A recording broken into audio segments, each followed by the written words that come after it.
Akashvani SSLC ಪರೀಕ್ಷಾ ಸಿದ್ಧತಾ ಸರಣಿ. ಇಂದು ಹಿಂದಿ ತೃತೀಯ ಭಾಷೆ ಸಿದ್ಧತೆ. ಭಾಗವಹಿಸುತ್ತಾರೆ ವಿಷಯ ತಜ್ಞರಾದ ಮಹೇಶ್ ಎಂ ಪಾಟೀಲ್. ಈ ಕಾರ್ಯಕ್ರಮದ ಪ್ರಾಯೋಜಕರು ಕರ್ನಾಟಕ ವಸತಿ ಶಿಕ್ಷಣ ಸಂಸ್ಥೆಗಳ ಸಂಘ, ಬೆಂಗಳೂರು. ನಮಸ್ತೆ, ನಾನು ಕೋಟ ಶ್ರೀನಿವಾಸ್ ಪೂಜಾರಿ ಮಾತಾಡ್ತೇನೆ, ಸಮಾಜ ಕಲ್ಯಾಣ ಮತ್ತು ಹಿಂದುಳಿದ ವರ್ಗಗಳ ಮಂತ್ರಿಯಾಗಿ. ನನ್ನ ವಿನಂತಿ ಇರುವುದು, ಈ ಕೊರೋನಾ ಕಾರಣಗಳಿಗೋಸ್ಕರ ನಮ್ಮ ಶಿಕ್ಷಣದಲ್ಲಿ ಮತ್ತು ವಿದ್ಯಾರ್ಥಿಗಳಲ್ಲಿ ಅನೇಕ ವ್ಯತ್ಯಯಗಳು ಕಂಡುಬಂದು ಶೈಕ್ಷಣಿಕವಾಗಿ ಒಂದಷ್ಟು ಅಂಕಗಳನ್ನು ಕಡಿಮೆ ಪಡಿತಾರೆ ಅನ್ನುವಂಥ ಆತಂಕದ ಮಾತುಗಳು ಕೇಳಿಬರುತ್ತೋ ಹಿನ್ನೆಲೆಯಲ್ಲಿ ಆಕಾಶವಾಣಿಯವರು ನಿರಂತರವಾಗಿ SLC ಪರೀಕ್ಷೆಯನ್ನು ಪಡೆಯಬಹುದಾದಂಥ ವಿದ್ಯಾರ್ಥಿಗಳಿಗೆ, ಅಂದರೆ SLC ಓದುವ ವಿದ್ಯಾರ್ಥಿಗಳಿಗೆ ಪೂರ್ವ ಸಿದ್ಧತಾ ಪರೀಕ್ಷಾ ತರಬೇತಿಗಳನ್ನು ಮಾಡ್ತಾ ಇರುವುದನ್ನು ಗಮನಿಸ್ತಾ ಇದ್ದೇನೆ. ನಾನು ವಿನಂತಿ ಮಾಡ್ತೇನೆ, ನಮ್ಮ ಸಮಾಜ ಕಲ್ಯಾಣ ಇಲಾಖೆ, ಹಿಂದುಳಿದ ವರ್ಗದ ಇಲಾಖೆ, ನಮ್ಮ ಕ್ರೈ ಶಾಲೆಯಲ್ಲಿರುವಂಥ SLCಯಲ್ಲಿ ಕಲಿತಿರುವಂಥ ಎಲ್ಲ ಮಕ್ಕಳು ಕೂಡ ಆಕಾಶವಾಣಿಯ ಸರಣಿ ಕಾರ್ಯಕ್ರಮವನ್ನು ಕೇಳಬೇಕು.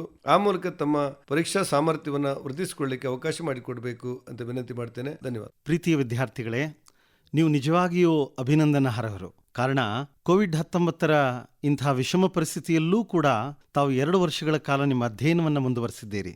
ಹಾಗಾಗಿ ನಿಮಗೆ ಈ ಅಭಿನಂದನೆ. ಮತ್ತೆ ಈಗ ಎಲ್ಲರಂತೆ ಒಂದು ರಾಜ್ಯ ಮಟ್ಟದ ಪರೀಕ್ಷೆಗೆ ತಾವು ತಯಾರಾಗ್ತಾ ಇದ್ದೀರಾ. ನಿಮ್ಮ ಈ ತಯಾರಿಗೆ ಬೆಂಬಲವಾಗಿ ಈ ಕಾರ್ಯಕ್ರಮ. ಮತ್ತು ಮೊದಲನೇದಾಗಿ ಸ್ನೇಹಿತರೆ, ತೃತೀಯ ಭಾಷೆ ಹಿಂದಿ ವಿಷಯದ ಕುರಿತು ನಿಮ್ಮ ತಯಾರಿ ಹೇಗಿರಬೇಕು, ಇನ್ನು ಉಳಿದಂಥ 20-25 ದಿನಗಳಲ್ಲಿ ಯಾವ ವಿಚಾರಗಳನ್ನು ತಾವು ಗಮನವಹಿಸಬೇಕು, ಇವೆಲ್ಲ ವಿಚಾರಗಳವಾಗಿ ನಾನು ತಮ್ಮೊಂದಿಗೆ ಕೆಲವು ವಿಚಾರಗಳನ್ನು ಇವತ್ತು ಹಂಚಿಕೊಳ್ತಾ ಇದ್ದೇನೆ. ಸ್ನೇಹಿತರೆ, ಕಳೆದ ದಿನಗಳಲ್ಲಿ ತಾವು ಒಂದು ರಾಜ್ಯ ಮಟ್ಟದ ಪೂರ್ವ ಸಿದ್ಧತಾ ಪರೀಕ್ಷೆಯನ್ನು ಬರೆದಿರಿ. ಹಾಗೆ ಮಂಡಳಿಯ ವೆಬ್ಸೈಟ್ನಲ್ಲೂ ಕೂಡ ಒಂದು ಮಾದರಿ ಪ್ರಶ್ನೆ ಪತ್ರಿಕೆಯನ್ನು ತಾವು ಕೂಡ ನೋಡಿರ್ಬೋದು. ಅದೇ ರೀತಿಯಲ್ಲಿ ಪ್ರಶ್ನೆ ಪತ್ರಿಕೆಗಳು ಹೆಚ್ಚು ಕಡಿಮೆ ಸಾಮಾನ್ಯವಾಗಿ ಬರಲಿವೆ. ಸೊ ಹಾಗಾಗಿ ತಾವೇನು ಚಿಂತೆ ಮಾಡದೆ ಅತ್ಯಂತ ಧೈರ್ಯವಾಗಿ ಈ ಪರೀಕ್ಷೆಯನ್ನು ಎದುರಿಸ್ತೀರಿ ಅಂತ ಆಶಾವಾದದೊಂದಿಗೆ, ಮೊದಲನೇದಾಗಿ ಒಂದು ಪ್ರಶ್ನೆ ಪತ್ರಿಕೆ ಹೇಗಿರುತ್ತಪ್ಪ? ತೃತೀಯ ಭಾಷೆ ಹಿಂದಿ ವಿಷಯದ ಒಂದು ಪ್ರಶ್ನೆ ಪತ್ರಿಕೆ ಯಾವತ್ತೂ ಕೂಡ ವ್ಯಾಕರಣ ಅಂಶಗಳಿಂದ ಪ್ರಾರಂಭವಾಗುತ್ತೆ ಸ್ನೇಹಿತರೆ. ಯಾವತ್ತೂ ಒಂದು ಒಳ್ಳೆಯ ಪ್ರಶ್ನೆ ಪತ್ರಿಕೆ ಸರಳತೆಯಿಂದ ಕಠಿಣತೆಯ ಕಡೆಗೆ ಸಾಗುತ್ತೆ. ಹಾಗಾಗಿ ಪ್ರಾರಂಭದ ಪ್ರಶ್ನೆಗಳೆಲ್ಲ ಸುಲಭವಾಗಿರ್ತವೆ ಸ್ನೇಹಿತರೆ, ಚಿಂತೆ ಮಾಡ್ತಕ್ಕಂಥ ಅವಶ್ಯಕತೆ ಇಲ್ಲ. ಮೊದಲ 8 ಪ್ರಶ್ನೆಗಳು ವ್ಯಾಕರಣಾಂಶಗಳನ್ನು ಹೊಂದಿರ್ತವೆ. ಮೊದಲನೆಯದು ವಿಲೋಮ ಶಬ್ದ, ಅಂದರೆ ವಿರುದ್ಧಾರ್ಥಕ ಪದಗಳು, ವಚನ, ಲಿಂಗ. ಇವುಗಳೆಲ್ಲ ಸಾಮಾನ್ಯವಾಗಿ ಪಠ್ಯದಲ್ಲಿ, ಅಂದರೆ ಆಯಾ ಪಾಠಗಳ ಕೊನೆಯಲ್ಲಿ ಉದಾಹರಣೆಗಳನ್ನೇನು ಅಭ್ಯಾಸಗಳನ್ನು ಮಾಡಿರ್ತೀರಿ, ಹೆಚ್ಚಾಗಿ ಅಲ್ಲಿಂದಲೇ ಇವುಗಳನ್ನು ನೇರವಾಗಿ ಆಯ್ಕೆ ಮಾಡಿಕೊಳ್ಳಲಾಗ್ತದೆ. ಉದಾಹರಣೆಗೆ ಕಾಶ್ಮೀರಿ ಸೇಬ್, ಗಿಲ್ಲು, ಇಂಟರ್ನೆಟ್ ಕ್ರಾಂತಿ, ಇಮಾನ್ದಾರೋಂ ಕೆ ಸಮ್ಮೇಳನ ಮೇ, ಮಹಿಳಾ ಕಿ ಸಾಹಸಗಾಥ, ದೆನ್ ಕರ್ನಾಟಕ ಸಂಪದ, ಈ ತರಹದ ಕೆಲವು ಪಾಠಗಳ ಕೊನೆಯಲ್ಲಿ ಕೊಟ್ಟಂತಹ ಅಭ್ಯಾಸದ ಉದಾಹರಣೆಗಳನ್ನು ನೋಡ್ಕೊಳ್ಳಿ ಸ್ನೇಹಿತರೆ. ಖಂಡಿತವಾಗಿ ತಮಗೆ ಈ ವಿಚಾರದಲ್ಲಿ ಸಹಾಯ ಆಗುತ್ತೆ. ಕೆಲವು ನಾನು ಹೇಳ್ತೀನಿ. ಅವಶ್ಯಕ್ ಶಬ್ದ ಕಾ ವಿಲೋಮ್ ಶಬ್ದ ಕ್ಯಾ ಹೇ? ಅನಾವಶ್ಯಕ್ ಅಲ್ವಾ? ಸಹಯೋಗ ಕಾ ಅಸಹಯೋಗ, ವಿಶ್ವಾಸ್ ಕಾ ಅವಿಶ್ವಾಸ್, ಹೀಗೆ ನೇರವಾಗಿ ವಿರುದ್ಧಾರ್ಥಕ ಪದದ ಪ್ರಶ್ನೆಗಳನ್ನು ಕೇಳ್ತಾರೆ. ಇನ್ನು ವಚನ ಮತ್ತೆ ಲಿಂಗಕ್ಕೆ ಸಂಬಂಧಪಟ್ಟಂತೆ ಇನ್ನು ಮೇಲಿನ ಎಲ್ಲ ವ್ಯಾಕರಣಾಂಶಗಳಿಗೆ 2 ರೀತಿಯಲ್ಲಿ ಪ್ರಶ್ನೆಗಳನ್ನು ಕೇಳಲಾಗುತ್ತೆ ಸ್ನೇಹಿತರೆ. ಅಂದ್ರೆ ಒಂದು ನೇರವಾಗಿರುತ್ತೆ. ಯಾವ ರೀತಿ ಅಂತಂದ್ರೆ, ಕಮರಾ ಶಬ್ದ ಕಾ ಬಹುವಚನ ರೂಪ ಹೇ ಅಂತ ಕೇಳಿದ್ರೆ ಆಪ್ಷನ್ ಅಲ್ಲಿ ಕಮರೇ ಅಂತ ಇರುತ್ತೆ, ಬರಿಬಹುದು ಅದನ್ನ ನೀವು. ಇನ್ನೊಂದು ಯಾವ ರೀತಿ ಕೇಳ್ತಾರೆ ಅಂತಂದ್ರೆ, ನಿಮ್ನ ಲಿಖಿತ ಶಬ್ದೋ ಮೇ ಬಹುವಚನ ಹೇ ಅಂತ ಕೇಳ್ತಾರೆ. ಅಲ್ಲಿ 4 ಆಯ್ಕೆಗಳಲ್ಲಿ 3 ಏಕವಚನಗಳಿರ್ತದೆ, 1 ಬಹುವಚನ ಇರುತ್ತೆ. ಆ ಬಹುವಚನ ಪದವನ್ನು ತಾವು ಆರಿಸಿ ಬರಿಬೇಕಾಗತ್ತೆ. ಇದೇ ರೀತಿ ಲಿಂಗದಲ್ಲೂ ಕೂಡ ಇರುತ್ತೆ. ಲಿಂಗ की उदाहरण भी कुछ ऐसे ही होते दोस्तों. तो वहां पे हो सकता है, ऐसे हो सकता है कि निम्नलिखित शब्दों में स्त्रीलिंग है ಅಂತ ಕೊಟ್ಬಿಟ್ಟು ಆಪ್ಷನ್ಸ್ ಅಲ್ಲಿ ಶ್ರೀಮಾನ್, ಮಯೂರ್, ಕವಿ, ಲೇಖಿಕಾ ಅಂತ ಕೊಟ್ರೆ ಲೇಖಿಕಾ ಶಬ್ದ ಸ್ತ್ರೀಲಿಂಗ ಹೇ. ಸೊ ಈ ರೀತಿಯಾಗಿ ಕೇಳೋಕೆ ಅವಕಾಶ ಇದೆ. ಈ 3 ಸರಳವಾದ ವ್ಯಾಕರಣಾಂಶಗಳ ನಂತರ ಪ್ರೇರಣಾರ್ಥ ಕ್ರಿಯಾ ಅನ್ನೋ ವ್ಯಾಕರಣಾಂಶಕ್ಕೆ ನಾನು ಬರ್ತಾ ಇದ್ದೀನಿ. ನಿಮ್ಮ ಪಠ್ಯದಲ್ಲಿ ಪೇಜ್ ನಂಬರ್ 22ರಲ್ಲಿ ಸಾಕಷ್ಟು ಉದಾಹರಣೆಗಳಿವೆ. ಯಾವುದಕ್ಕೆ? ಪ್ರೇರಣಾರ್ಥ ಕ್ರಿಯಾಗೆ ಸಂಬಂಧಪಟ್ಟಂಥದ್ದು ಅಲ್ವಾ? ಅಲ್ಲಿರುವ ಉದಾಹರಣೆಗಳನ್ನು ನೋಡ್ಕೊಳ್ಳಿ. ಸಾಮಾನ್ಯವಾಗಿ SSLC ಪರೀಕ್ಷೆಯಲ್ಲಿ ಪ್ರಥಮ ಪ್ರೇರಣಾರ್ಥಕ ಕ್ರಿಯಾರೂಪವನ್ನೇ ಕೇಳ್ತಾರೆ. ಜೈಸೆ ಚಲ್ನಾಕ ಚಲಾನ, ಮಿಲ್ನಾಕ ಮಿಲಾನ, ಪೀನಾಕ ಪಿಲಾನ, ದೇಖನಾಕ ದಿಖಾನ. ಇದನ್ನು ಸ್ವಲ್ಪ ಚೇಂಜ್ ಮಾಡಿ ಯಾವ ರೀತಿ ಕೇಳ್ಬೋದು? ನಿಮ್ನಲಿಖಿತ ಶಬ್ದೋ ಮೇ ಪ್ರಥಮ ಪ್ರೇರಣಾರ್ಥ ಕ್ರಿಯಾರೂಪ ಹೇ ಅಂತ ಕೇಳಿ ಆಪ್ಷನ್ ಅಲ್ಲಿ ಮಿಲನ್, ಮಿಲಾವಟ್, ಮಿಲಾಪ್, ಮಿಲಾನ ಅಂತ ಕೇಳಿದಾಗ ಮಿಲಾನ ಅನ್ನೋದು ಪ್ರಥಮ ಪ್ರೇರಣಾರ್ಥಕ ಕ್ರಿಯೆ ಆಗುತ್ತೆ ಅಲ್ವಾ ಮಕ್ಕಳೇ? ಹಾಗಾದ್ರೆ ಮುಂದಿನ ಉದಾಹರಣೆಗೆ ಬರ್ತೀನಿ. ಸಂಧಿಗಳಲ್ಲಿ ಸ್ನೇಹಿತರೆ, ತಾವು ತೃತೀಯ ಭಾಷೆ ಹಿಂದಿ ಆಗಿರೋದ್ರಿಂದ ಇಲ್ಲಿ ಸ್ವರ ಸಂಧಿಯ 5 ಪ್ರಕಾರಗಳನ್ನು ತಾವು ನೋಡ್ಕೊಳ್ಳಿ. ನಿಮ್ ಮಿಸ್ ಕಲಿಸಿರ್ಬೋದು, ಎಲ್ಲ ಸಂಧಿಗಳನ್ನು ಕಲಿಸಿರ್ಬೋದು, ಅದು ನಿಮ್ಮ ಜೀವನಕ್ಕೆ ಅನುಕೂಲ ಆಗಲಿ ಅಂತ ಪರೀಕ್ಷೆ ದೃಷ್ಟಿಯಿಂದ ನಾನು ಹೇಳ್ತಾ ಇದ್ದೀನಿ. ಲೈಕ್ ದೀರ್ಘ ಸಂಧಿ, ಗುಣಸಂಧಿ, ವೃದ್ಧಿ ಸಂಧಿಯ ಉದಾಹರಣೆಗಳು ಆಯಾ ಪಾಠದ ಅಭ್ಯಾಸದಲ್ಲಿ ಏನು ಕೇಳಲ್ಪಟ್ಟಿದ್ದಾವೆ. ಸೊ ಅಂಥ ಉದಾಹರಣೆಗಳ ಕಡೆಗೆ ಹೆಚ್ಚು ಗಮನ ಕೊಡಿ ತಾವು. ಉದಾಹರಣೆ ಹೇಳ್ತೀನಿ ಮಕ್ಕಳೇ. ಪರ್ವತಾವಲಿ ಶಬ್ದ ಮೇ ಸಂಧಿ ಹೈ ಅಂತ ಕೇಳಿದ್ರೆ ಪರ್ವತ ಪ್ಲಸ್ ಆವಲಿ, ಪರ್ವತಾವಲಿ ದೀರ್ಘ ಸಂಧಿ ಅಲ್ವಾ ಇದು? ಅದೇ ರೀತಿಯಾಗಿ ಪರ ಪ್ಲಸ್ ಉಪಕಾರ, ಪರೋಪಕಾರ ಯಾವ ಸಂಧಿ ಇದು? ಗುಣಸಂಧಿ. ಅದೇ ರೀತಿಯಾಗಿ ಸದೈವ, ಸದಾ ಪ್ಲಸ್ ಏವ ಸದೈವ, ಇದು ವೃದ್ಧಿ ಸಂಧಿಯ ಉದಾಹರಣೆ. ಹೀಗೆ ಸ್ನೇಹಿತರೆ, ಸಂಧಿ ಉದಾಹರಣೆಗಳು ಕರ್ನಾಟಕ ಸಂಪದ ಪಾಠದ ಕೊನೆಯಲ್ಲಿರ್ಬೋದು, ಇಮಾನ್ದಾರೋಂ ಕೆ ಸಮ್ಮೇಳನ ಮೇ ಪಾಠದ ಕೆಲವು ಕಡೆ ಅಭ್ಯಾಸದಲ್ಲಿ ಉದಾಹರಣೆಗಳನ್ನು ಕೊಟ್ಟಿದ್ದಾರೆ. ಇಂತಹ ಉದಾಹರಣೆಗಳನ್ನು ತಾವು ದಯವಿಟ್ಟು ಗಮನಿಸುವುದು ಒಳಿತು. ಇನ್ನು ಮುಂದಿನ ವಿಚಾರಕ್ಕೆ ಬರ್ತೀನಿ. ಸಮಾಸದಲ್ಲಿ ಮಕ್ಕಳೇ, ನಿಮಗೆ ಗೊತ್ತು, ಸಾಮಾನ್ಯವಾಗಿ ಸುಲಭದ ಸಮಾಸಗಳನ್ನು ಕೇಳಲಾಗ್ತದೆ. ದ್ವಂದ್ವ ಸಮಾಸ, ದ್ವಿಗು ಸಮಾಸ, ತತ್ಪುರುಷ ಸಮಾಸ, ಇಂತಹ ಕೆಲವು ಸಮಾಸದ ಉದಾಹರಣೆಗಳನ್ನು ನೋಡ್ಕೊಳ್ಳಿ. ಈ ಸಮಾಸದ ಉದಾಹರಣೆಗಳು ಕೂಡ ಈ ಎಲ್ಲ ಪಾಠಗಳ ಕೊನೆಯಲ್ಲಿ ಅಭ್ಯಾಸದಲ್ಲಿ ಕೊಡಲಾಗಿದೆ. ಉದಾಹರಣೆಗೆ ಬಸಂತ್ ಕಿ ಸಚ್ಚಾಯಿ, ಕರ್ನಾಟಕ ಸಂಪದ, ಹೀಗೆ ಕೆಲವು ಪಾಠದ ಅಭ್ಯಾಸಗಳಲ್ಲಿ ಇದ್ದಾವೆ.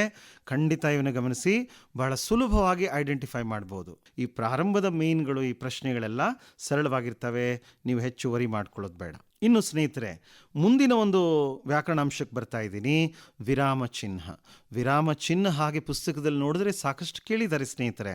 ಆದರೆ ಕೆಲವನ್ನ ನಾನು ಹೇಳಕ್ಕೆ ಇಷ್ಟಪಡ್ತೀನಿ. ಪೂರ್ಣ ವಿರಾಮ, ಅಲ್ಪ ವಿರಾಮ, ಪ್ರಶ್ನವಾಚಕ, ವಿಸ್ಮಯಾದಿ ಬೋಧಕ, ಇಂತಹ ಕೆಲವು ಚಿಹ್ನೆಗಳನ್ನು, ಇವುಗಳನ್ನು ಉಪಯೋಗಿಸೋದನ್ನು ಇವು ವಾಕ್ಯದಲ್ಲಿ ಎಲ್ಲಿ ಬರ್ತವೆ ಅಂತ ತಿಳ್ಕೊಂಡ್ರೆ ಸುಲಭವಾಗಿ ಕೂಡ ಇದರಲ್ಲೂ ಕೂಡ ಒಂದು ಅಂಕವನ್ನು ಗಳಿಸ್ಬೋದು. ಈ ರೀತಿಯಾಗಿ ಕೇಳ್ಬೋದು. ಇಂಟರ್ನೆಟ್ ಕಾ ಮತ್ಲಬ್ ಕ್ಯಾ ಹೇ, ಕೊನೆಯಲ್ಲಿ ಪ್ರಶ್ನೆವಾಚಕ ಚಿಹ್ನೆ ಇರುತ್ತೆ. ಆಪ್ಷನಲ್ಲಿ ವರ್ಡ್ ಫಾರ್ಮ್ಯಾಟಲ್ಲಿ ಬರೆದಿರ್ತಾರೆ ಮಕ್ಕಳೇ, ಅಕ್ಷರದಲ್ಲಿ.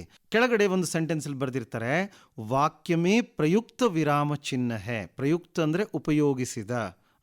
ಈ ಸೆಂಟೆನ್ಸಲ್ಲಿ ಬಳಸಿದಂಥ ವಿರಾಮ ಚಿಹ್ನೆ ಯಾವುದು ಅಂತ ಕೇಳ್ತಾರೆ. ನೀವು ಸುಲಭವಾಗಿ ವಾಕ್ಯದ ಕೊನೆಯಲ್ಲಿ ಕೊಡಲಾದದ್ದು ಯಾವುದು? ಪ್ರಶ್ನವಾಚಕ ಅಂತ ಬರೀಬೇಕಾಗತ್ತೆ. ಸೊ ಹೀಗೆ ಅಭ್ಯಾಸದಲ್ಲಿ ಕೊಟ್ಟಂಥದ್ದು ಇಂಟರ್ನೆಟ್ ಕ್ರಾಂತಿ ಪಾಠದ ಕೊನೆಯಲ್ಲಿ ಹೀಗೆ ಕೆಲವು ಉದಾಹರಣೆಗಳನ್ನು ಕೊಡಲಾಗಿದೆ. ದಯವಿಟ್ಟು ನೋಡ್ಕೊಳ್ಳಿ. 8ನೇ ವಿಚಾರಕ್ಕೆ ಬರ್ತಾ ಇದ್ದೀನಿ ನಾನು ವ್ಯಾಕರಣಾಂಶದಲ್ಲಿ. ಕಾರಕ ಚಿಹ್ನೆಗಳು ಸ್ನೇಹಿತರೆ. ಕಾರಕ ಚಿಹ್ನೆಗಳ ಬಳಕೆಯನ್ನು ತಾವು ಕಲಿತ್ರೆ ಸಾಕು. ಕಾರಕಗಳ ಹೆಸರುಗಳನ್ನು ಕೇಳೋದಿಲ್ಲ ಅಲ್ವಾ? ಸಾಮಾನ್ಯವಾಗಿ ನೀವೆಲ್ಲ ತೃತೀಯ ಭಾಷೆ ಹಿಂದಿಯನ್ನು ಓದ್ತಾ ಇರೋರು, ಅದು ಸುಮಾರು 2 ವರ್ಷಗಳ ಕಾಲ ಒಂದು ಗ್ಯಾಪ್ ಆಗಿರೋದ್ರಿಂದ ಹಾಗಾಗಿ ಸರಳವಾಗಿ ಒಂದು ವಾಕ್ಯದಲ್ಲಿ ಈ ತರಹದ ಚಿಹ್ನೆಗಳನ್ನು ಸಾಮಾನ್ಯವಾಗಿ ಕೇಳಲಾಗ್ತದೆ. ಯಾವ್ಯಾವುದಪ್ಪ? ಕಾ, ಕೆ, ಕಿ ಪ್ರಯೋಗ, ಇದನ್ನು ನೋಡ್ಕೋಬೇಕು, ಇದನ್ನೆಲ್ಲೆಲ್ಲಿ ಬಳಸ್ತಾರೆ ಅಂತ. ಆಮೇಲೆ ಇದೇ ತರಹ ಮೇ, ಪರ್ ಆಗ್ಬೋದು, ಸೇ ಅನ್ನುವಂಥ ಸಿಂಬಲ್ ಆಗ್ಬೋದು. ಇವುಗಳನ್ನು ವಾಕ್ಯದಲ್ಲಿ ಹೇಗೆ ಕೇಳ್ತಾರೆ? ಒಂದು ಉದಾಹರಣೆ ನಾನು ಹೇಳ್ತೀನಿ. ಬಚೇಂದ್ರಿ ಪಾಲ್ ಡ್ಯಾಶ್ ಜನ್ಮ एक साधारण परिवार में हुआ ಅಂದಾಗ ಜನ್ಮ ಪುಲ್ಲಿಂಗ್ ಆಗಿದ್ದರಿಂದ ಮಕ್ಕಳೇ ಬಚೇಂದ್ರಿ ಪಾಲ್ ಕಾ ಜನ್ಮ ಅಂತ ಕಾ ಅನ್ನೋದನ್ನು ಬರೀಬೇಕಾಗುತ್ತೆ. ಇನ್ನು ಇದೇ ಉದಾಹರಣೆಯನ್ನ ಬಚೇಂದ್ರಿ ಪಾಲ್ ಕಾ ಜನ್ಮ ಏಕ್ ಸಾಧಾರಣ ಪರಿವಾರ ಡ್ಯಾಶ್ ಹುವಾ ಅಂದರೆ ಏಕ್ ಸಾಧಾರಣ ಪರಿವಾರ ಮೇ ಹುವಾ, ಒಂದು ಸಾಧಾರಣ ಕುಟುಂಬದಲ್ಲಿ ಆಯಿತು ಅಂತ. ಅಲ್ಲಿ ಅನ್ನೋದಕ್ಕೆ ಮೇ ಅನ್ನೋದನ್ನು ಬಳಸ್ತೀವಿ ನಾವು. ಸೊ ಹೀಗೆ ಈ ಎಲ್ಲ 8 ಅಂಶಗಳನ್ನು ತಾವು ನಾನು ಹೇಳಿರೋದ್ರ ಕಡೆ ಗಮನ ಕೊಡಿ. ಹಾಗಾದರೆ ನಮ್ಮ ಟೀಚರ್ ಇನ್ನೂ ಸುಮಾರು ವಿಚಾರಗಳನ್ನು ಕಲಿಸಿದಾರಲ್ಲ ಸರ್ ವ್ಯಾಕರಣನ ಅಂತಂದರೆ ಅದು ತಮ್ಮ ಭವಿಷ್ಯಕ್ಕಾಗಿ. ಪರೀಕ್ಷಾ ದೃಷ್ಟಿಯಿಂದ ಈ ವಿಚಾರಗಳ ಕಡೆಗೆ ಗಮನ ಕೊಡಿ. ಮುಂದಿನ ಮೇನ್ಗೆ ಬರ್ತಾ ಇದ್ದೀನಿ. 2ನೇ ಮೇನ್ ಯಾವುದಪ್ಪ? ಒಂದು ಕ್ವಶನ್ ಪೇಪರಲ್ಲಿ 2ನೇ ಮೇನು ಅನುರೂಪತಾ ಪ್ರಶ್ನೆಗಳಿರ್ತದೆ. ಅಂದರೆ ಪ್ರಥಮ ದೋ ಶಬ್ದೋಂಕೆ ಸಂಬಂಧೋಂಕೆ ಅನುರೂಪ್. ಮೊದಲ 2 ಪದಗಳನ್ನು ಕೊಟ್ಟಿರ್ತಾರಲ್ಲ, ಅವೆರಡರ ಸಂಬಂಧಕ್ಕೆ ಅನುಗುಣವಾಗಿ ತೀಸರೇ ಶಬ್ದಕ ಸಂಬಂಧಿತ ಶಬ್ದ ಲಿಖಿಯೇ. ಈ ಸ್ಟೆಮ್ ಕರೆಕ್ಟಾಗಿ ಓದ್ಕೊಳ್ಳಿ. ಅದೇ ರೀತಿಯಾಗಿ ಅದನ್ನು ಕೊಡಲಾಗ್ತದೆ ಮಕ್ಕಳೇ. ಇಲ್ಲಿ 3 ಗದ್ಯ ಭಾಗದಿಂದ ಕೇಳ್ತಾರೆ, 1 ಪದ್ಯ ಭಾಗದಿಂದ ಕೇಳ್ತಾರೆ. ಈ ಒಂದು ಪ್ರಶ್ನೆಗಳಿಗೆ ಮಂಡಳಿಯ ಹಳೆಯ ಪ್ರಶ್ನೆ ಪತ್ರಿಕೆಗಳನ್ನು ಒಮ್ಮೆ ಅವಲೋಕನ ಮಾಡಿದರೆ ಬಹಳ ಒಳ್ಳೆಯದು ಸ್ನೇಹಿತರೆ. ಸಾಮಾನ್ಯವಾಗಿ ಕೆಲವು ಪಾಠಗಳಿದಾವೆ. ಕಾಶ್ಮೀರಿ ಸೇಬ್, ಗಿಲ್ಲು, ಬಸಂತ್ ಕಿ ಸಚ್ಚಾಯಿ, ಕರ್ನಾಟಕ ಸಂಪದ, ಮೇರಾ ಬಚ್ಪನ್, ಮಹಿಳಾ ಕಿ ಸಾಹಸಗಾಥಾ, ಇಂಥ ಕೆಲವು ಪಾಠಗಳಿದ್ದಾವೆ. ಇನ್ನು ಸೂರ್ ಶಾಮ್ನಂತಹ ಪದ್ಯ ಆಗಿರ್ಬೋದು. ಇಂಥ ಕೆಲವು ಪದ್ಯಗಳಲ್ಲಿ ಈ ಹಿಂದೆ ಮಂಡಳಿಯ ಪ್ರಶ್ನೆ ಪತ್ರಿಕೆಗಳಲ್ಲಿ ಕೇಳದಂಥ ಉದಾಹರಣೆಗಳಾಗ್ಬೋದು, ಅಥವಾ ಪಾಠದ ಅಂತ್ಯದಲ್ಲಿ ನೀಡಲಾದಂಥ ಕೆಲವು ಸಮರ್ಪಕ ಉದಾಹರಣೆಗಳನ್ನು ತಾವು ಗಮನಿಸಿದ್ರೆ ಖಂಡಿತ ಇದರಲ್ಲಿ 4 ಅಂಕ ಗಳಿಸಲಿಕ್ಕೆ ಸ್ನೇಹಿತರೆ ಅವಕಾಶ ಇದೆ. ಇನ್ನು 3ನೇ ಮೇನ್ ಏನಿರುತ್ತಪ್ಪ ಅಂತಂದರೆ 3ನೇ ಮೇನಲ್ಲಿ 1 ಅಂಕದ ಪ್ರಶ್ನೆಗಳಿರ್ತವೆ. ಅಲ್ಲಿ 2 ಪಾಠದಿಂದ ಕೇಳ್ತಾರೆ, 2 ಪದ್ಯದಿಂದ ಕೇಳ್ತಾರೆ. ಇಲ್ಲಿ ಒಂದು ವಿಚಾರ ಸ್ನೇಹಿತರೆ ನಾನು ಹೇಳಲೇಬೇಕು. ಸಾಮಾನ್ಯವಾಗಿ ಸ್ಮರಣೆಯ ಪ್ರಶ್ನೆಗಳು ಅಂದರೆ ಸುಲಭದ ಪ್ರಶ್ನೆಗಳು, ಕೌನ್ ಕಬ್ ಕಹಾ ಕಿಸ್ನೆ ಕ್ಯಾ ನಾಮ್ ಥಾ ಅಂತ ಈ ಥರದ ಪ್ರಶ್ನೆಗಳು ಇವು ನಿಮ್ಮ ಸ್ಮರಣ ಶಕ್ತಿಯನ್ನು ಪರೀಕ್ಷೆ ಮಾಡ್ತವೆ. ಇದನ್ನು ಇಂಗ್ಲೀಷಲ್ಲಿ when, where, what, who, which ಅಂತಾರೆ. ಇಂತಹ ಪ್ರಶ್ನೆಗಳ ಮಹತ್ವ ಬಹಳ ಕಡಿಮೆ, ಇವು ತುಂಬ ಸರಳವಾಗಿರ್ತವೆ. ತೃತೀಯ ಭಾಷೆ ಹಿಂದಿಯಲ್ಲಿ ಸುಮಾರು 16 ಅಂಕ ಅಂದರೆ 20% ಮಾತ್ರ ಇಂಥ ಪ್ರಶ್ನೆಗಳನ್ನು ಕೇಳ್ತಾರೆ. ಸಾಮಾನ್ಯವಾಗಿ ಇವೆಲ್ಲ ನೀವು ಪಾಠ ಮಾಡಿದಾಗಲೇ ಶಿಕ್ಷಕರು ಹೇಳಿರ್ತಾರೆ, ಪ್ರಶ್ನೆಗಳಿಗೆ ತಾವು ಉತ್ತರ ಕೊಟ್ಟಿರ್ತೀರ ಸ್ನೇಹಿತರೆ. ಕಾಶ್ಮೀರಿ ಸೇಬ್ ಆಗಿರ್ಬೋದು, ಗಿಲ್ಲು, ಮೇರಾ ಬಚ್ಪನ್, ಇಮಾನ್ದಾರೋ ಕಿ ಸಮ್ಮೇಳನ್ ಮೇ, ಕರ್ನಾಟಕ ಸಂಪದಾ, ಈ ತರಹದ ಕೆಲವು ಪಾಠಗಳು, ಮಾತೃಭೂಮಿ, ಅಭಿನವ ಮನುಷ್ಯ, ಸಮಯ ಕಿ ಪಹಚಾನ್ ಮತ್ತು ತುಳಸಿ ಕೆ ದೋಹೆ, ಈ ತರಹದ ಪಾಠದ ಅಭ್ಯಾಸದಲ್ಲಿ ಕೊಡಲಾದಂತಹ ನಾನು ಹೇಳಿದಂಥ ಈ ಮೇಲಿನ ಸ್ಟೆಮ್ಗಳೇನಿದ್ದಾವೆ, ಕೌನ್ ಕಬ್ ಕಹಾ ಕಿಸ್ನೆ, ಇಂತಹ ಕೆಲವು ಸರಳ ಪ್ರಶ್ನೆಗಳನ್ನು ಓದ್ಕೊಳ್ಳಿ ಸ್ನೇಹಿತರೆ. ಸಾಮಾನ್ಯವಾಗಿ ಈ ಮೇಲಿನಲ್ಲಿ ಸ್ಮರಣ ಶಕ್ತಿಯನ್ನು ಪರೀಕ್ಷಿಸತಕ್ಕಂತಹ ಪ್ರಶ್ನೆಗಳಿರ್ತವೆ. ಮಾದರಿ ಪ್ರಶ್ನೆ ಪತ್ರಿಕೆಗಳನ್ನು ನೋಡಿದಾಗ ತಮ್ಮ ಗಮನಕ್ಕೆ ಇದು ಬರ್ತದೆ. ತುಂಬ ಸುಲಭವಾದಂಥ ಪ್ರಶ್ನೆಗಳಿರ್ತವೆ. ಇನ್ನು ನಾನೊಂದು ತುಂಬ ಮಹತ್ವಪೂರ್ಣವಾದ ಮೇನ್ಗೆ ಬರ್ತಾ ಇದ್ದೀನಿ. ಅದು 4ನೇ ಮೇನಲ್ಲಿ 2 ಅಂಕದ 8 ಪ್ರಶ್ನೆಗಳು ಬರ್ತವೆ ಸ್ನೇಹಿತರೆ. ಇಲ್ಲಿ 4 ಪಾಠಗಳಿಂದ ಕೇಳ್ತಾರೆ, 2 ಪದ್ಯ ಭಾಗದಿಂದ ಬರ್ತದೆ, 2 ಪೂರಕ ವಾಚನ್ ಅಂದರೆ ಪಠ್ಯಪೋಷಕ ಅಧ್ಯಯನದಿಂದ ಕೇಳ್ತಾರೆ. ಸೊ ಇಲ್ಲಿ ನಾನು ಒಂದು ವಿಚಾರ ನಿಮಗೆ ನೆನಪಿಸ್ತಾ ಇದ್ದೀನಿ. ಸಾಮಾನ್ಯವಾಗಿ ಮಂಡಳಿಯ ಪ್ರಶ್ನೆ ಪತ್ರಿಕೆಯಲ್ಲಿ ಪ್ರಶ್ನೆಗಳು ಹೆಚ್ಚು ಅಂಕಗಳಿಗೆ ಕೇಳ್ತಕ್ಕಂಥದ್ದು ಯಾವುದು ಅಂತಂದರೆ, ಯಾವ ಪ್ರಶ್ನೆಗಳು ಮಗುವನ್ನು ಯೋಚಿಸೋ ಹಾಗೆ ಮಾಡ್ತವೆ, ವಿಚಾರ ಮಾಡಿ ತರ್ಕಬದ್ಧವಾಗಿ ಬರೀತಕ್ಕಂಥವು, ಇಂಥವುಗಳನ್ನು ಅಂಡರ್ಸ್ಟ್ಯಾಂಡಿಂಗ್ ಕ್ವೆಶನ್ಸು, ಎಕ್ಸ್ಪ್ರೆಷನ್ ಕ್ವೆಶನ್ಸ್ ಅಂತಾರೆ. ಅಂತಹ ಪ್ರಶ್ನೆಗಳು ಯಾವುದಪ್ಪ? ಕ್ಯೂ, ಕ್ಯಾಸೆ, ಕ್ಯಾ ಕಾರಣ ಥಾ, ವಿವರಣ್ ದೋ, ವರ್ಣನ್ ಕರೋ, ಈ ರೀತಿಯ ಪ್ರಶ್ನೆಗಳು ಸುಮಾರು 60ಕ್ಕಿಂತ ಹೆಚ್ಚು ಅಂಕಗಳಿಗೆ ಬರ್ತದೆ. ಸೊ ಹಾಗಾಗಿ ತಾವೇನು ಮಾಡಬೇಕು, ಈ 4ನೇ ಮೇನು ಮತ್ತು 5ನೇ ಮೇನಲ್ಲಿ ಅಂದರೆ 3 ಅಂಕದ ಮತ್ತು 2 ಅಂಕದ ಪ್ರಶ್ನೆಗಳೇನು ಬರ್ತವೆ, ಆ ಪ್ರಶ್ನೆಗಳನ್ನು ಉತ್ತರಿಸುವಾಗ ಇಂತಹ ಪ್ರಶ್ನೆಗಳನ್ನೇ ತಾವು ಹೆಚ್ಚು ಹೆಚ್ಚು ಓದ್ಕೊಳ್ಳಿ ಮಕ್ಕಳೇ. ಇನ್ನು 5ನೇ ಮೇನಲ್ಲೂ ಕೂಡ 3 ಅಂಕದ ಸುಮಾರು 9 ಪ್ರಶ್ನೆಗಳು ಬರ್ತವೆ. ಅಲ್ಲಿ 5 ಪಾಠಗಳಿಂದ ಕೇಳ್ತಾರೆ. ಓಕೆ ಮಕ್ಕಳೇ, ಇರೋದೇ 8 ಪಾಠ ಅಲ್ವಾ, ಅದರಲ್ಲಿ 5 ಪಾಠಗಳಿಂದ ಕೇಳ್ತಾರೆ, 3 ಪ್ರಶ್ನೆ ಪದ್ಯಗಳಿಂದ ಕೇಳ್ತಾರೆ, ಅಲ್ಲಿ 6 ಪದ್ಯಗಳಿದೆ. ಪ್ರೀತಿ ವಿದ್ಯಾರ್ಥಿಗಳೇ, ತಮ್ಮ ಗಮನಕ್ಕೆ ಈ ವಿಚಾರ ಬಂದಿರ್ತದೆ. ಏನಪ್ಪಾ ಅಂದರೆ, ಯಾವ ಯಾವ ಪಾಠಗಳನ್ನು ಕಡಿತಗೊಳಿಸಲಾಗಿದೆ ಅಂತಂತಂದರೆ, ಹಿಂದಿಯಲ್ಲಿ ದುನಿಯಾ ಮೇ ಪೆಹಲಾ ಮಕಾನ್, ರೋಬೋಟ್, ಬಾಲಶಕ್ತಿ ಈ 3 ಪಾಠಗಳಿರಲ್ಲ. ಸೊ ಹಾಗಾಗಿ 11 ಪಾಠಗಳಲ್ಲಿ 8 ಪಾಠಗಳು ಮಾತ್ರ ಈ ಸಲ ಪರೀಕ್ಷೆಗೆ. ಇನ್ನು ಸಪ್ಲಿಮೆಂಟರಿ ರೀಡಿಂಗಲ್ಲಿ ನಾಗರಿಕಕ್ಕೆ ಕರ್ತವ್ಯ ಅಂತ ಒಂದು ಪಾಠ ಇದೆ, ಆ ಪಾಠವನ್ನು ಬಿಡಲಾಗಿದೆ. ಸೊ ಸಪ್ಲಿಮೆಂಟರಿ ರೀಡಿಂಗಲ್ಲಿ 2 ಪಾಠ, ಶನಿ ಸಬ್ಸೆ ಸುಂದರ ಗ್ರಹ, ಸತ್ಯ ಕಿ ಮಹಿಮಾ. ಸೊ ಈ ವಿಚಾರ ತಮ್ಮ ಗಮನದಲ್ಲಿದೆ ಅಂತ ಅನ್ಕೋತೀನಿ. ಸೊ ಹಾಗಾದರೆ ಮೊದಲನೇದಾಗಿ ನಾನಿಲ್ಲಿ ಏನು ಮಾಡ್ತೀನಿ, 4 ಮತ್ತು 5ನೇ ಮೇನಲ್ಲಿ ಬರತಕ್ಕಂಥ ಮಹತ್ವಪೂರ್ಣ ಭಾಗ ಇದು. ಅಂದರೆ ತುಂಬ ಸಾಕಷ್ಟು ಅಂಕಗಳು. ಓಕೆ ಮಕ್ಕಳೇ, ಅಲ್ಲಿ 8 16 ಅಂಕ, ಇಲ್ಲಿ 9 3 27, 16 + 27 ಅಂಕ. ಸೊ ಇಂಥ ಒಂದು ಮಹತ್ವಪೂರ್ಣವಾದ ಭಾಗದ ಬಗ್ಗೆ ನಾನು ಸ್ವಲ್ಪ ತಮ್ಮ ಹತ್ರ ಹೆಚ್ಚು ಚರ್ಚೆ ಮಾಡ್ತೀನಿ ಸ್ನೇಹಿತರೆ. ಪಾಠಗಳನ್ನು ನೋಡೋಣ. 4 ಅಂಕದ ಒಂದು ಪ್ರಶ್ನೆಯನ್ನು ಕೊಡ್ತಾರೆ ಸ್ನೇಹಿತರೆ. ಹಾಗಾದರೆ ಇಡೀ ಪುಸ್ತಕದಲ್ಲಿ 4 ಅಂಕದ ಪ್ರಶ್ನೆಗಳನ್ನು ಯಾವುದನ್ನು ಕೇಳ್ತಾರಲ್ಲ, ಒಂದನ್ನು ಪ್ರಶ್ನೆ ಸಂಖ್ಯೆ 34ರಲ್ಲಿ ಕೇಳ್ತಾರೆ. ಅಲ್ಲಿ ಏನಾಗುತ್ತೆ ಅಂದರೆ ಒಂದು ಇಂಟರ್ನಲ್ ಚಾಯ್ಸ್ ಇನ್ನೊಂದು ಪ್ರಶ್ನೆಯನ್ನು ಕೊಡ್ತಾರೆ. ಅಂಥ ತೂಕ ಇರತಕ್ಕಂಥ ಪಾಠಗಳು ಯಾವುದಪ್ಪ ಅಂತಂತ ನೋಡೋದಾದರೆ, ಅಂದರೆ 4 ಅಂಕದ 2 ಪ್ರಶ್ನೆಗಳು ಯಾವ್ದು ಸಿಗುತ್ತೆ ಅಂತಂತಂದರೆ, ಗಿಲ್ಲು ಅಂತಕ್ಕಂಥ ಪಾಠ ಆಗ್ಬೋದು, ಬಸಂತ್ ಕಿ ಸಚ್ಚಾಯಿ ಆಗ್ಬೋದು, ಕರ್ನಾಟಕ ಸಂಪದ ಅನ್ನುವಂಥ ಪಾಠ ಆಗ್ಬೋದು.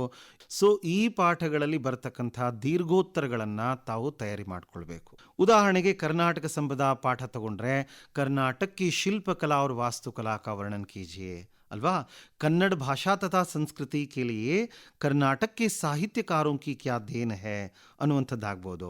ಇನ್ನು ಬಸಂತ್ ಕಿ ಸಚ್ಚಾಯಿ ಪೇಜ್ ನಂಬರ್ 51ರಲ್ಲಿ 3ನೇ ಮೇನಲ್ಲಿ ಬಸಂತ್ ಏಕ್ ಇಮಾನ್ದಾರ್ ಬಾಲಕ್ ಥಾ ಕೈಸೆ, ಅಥವಾ 3ನೇ ಪ್ರಶ್ನೆ ಸ್ನೇಹಿತರೆ, ಪಂಡಿತ್ ರಾಜ್ ಕಿಶೋರ್ ಕೆ ಮಾನವೀಯ ವ್ಯವಹಾರ ಕಾ ಪರಿಚಯ ದೀಜಿಯೇ ಆಗ್ಬೋದು.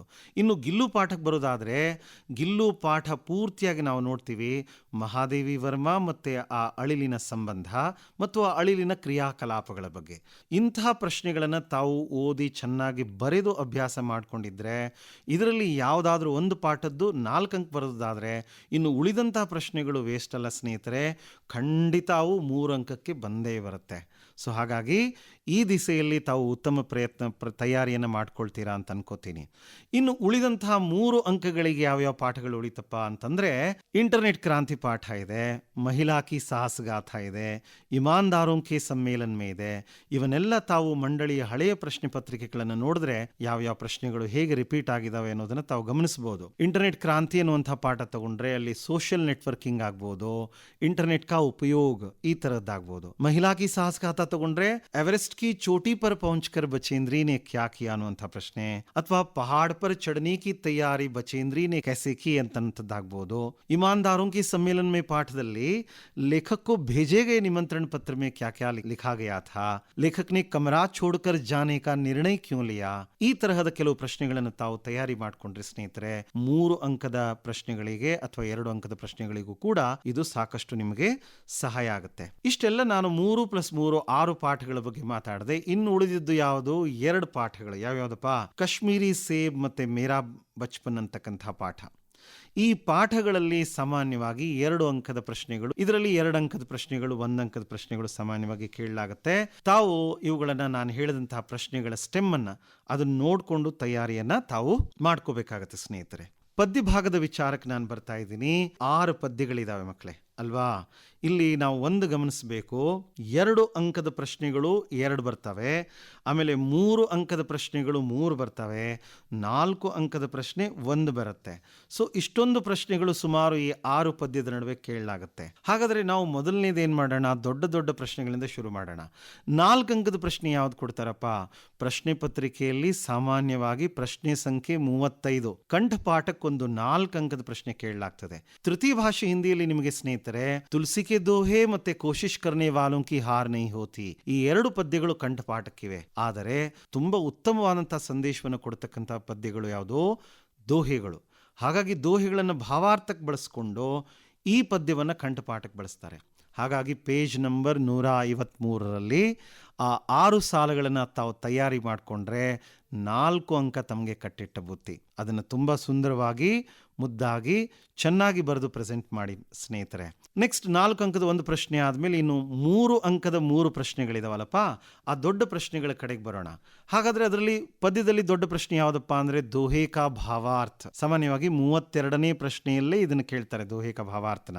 ಅಲ್ಲಿ ದೋಹೆ ಕಾ ಭಾವಾರ್ಥ ಕೊಡಲಾಗ್ತದೆ. ನಿಮ್ಮದೇ ವಾಕ್ಯಗಳನ್ನು ಬಳಸಿ, ನಿಮ್ಮದೇ ಪದಗಳನ್ನು ಬಳಸಿ ಸರಳವಾಗಿ ಬರೆಯೋ ಪ್ರಯತ್ನ ಮಾಡಿ ಸ್ನೇಹಿತರೆ. ಉದಾಹರಣೆಗೆ ದೋಹೆಗಳು 5 ದೋಹೆಗಳಿದೆ.